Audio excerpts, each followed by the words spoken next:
Hi, I'm John Marod from yournetbuddy.com, and today I just wanted to show you quickly how to make a clickable link underneath your video.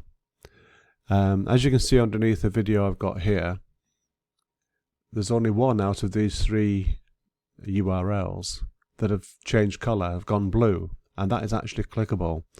If you put www. It doesn't work, it's not clickable. What you'd have to do there is you'd have to highlight it and copy and paste it into a new tab to get that to work. And the same with the one below, just yournetbuddy.com.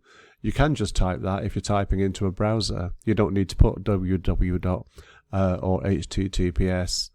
And by the way, you may actually have to just put http unless your website is set up to take the S as well, which is a more secure site.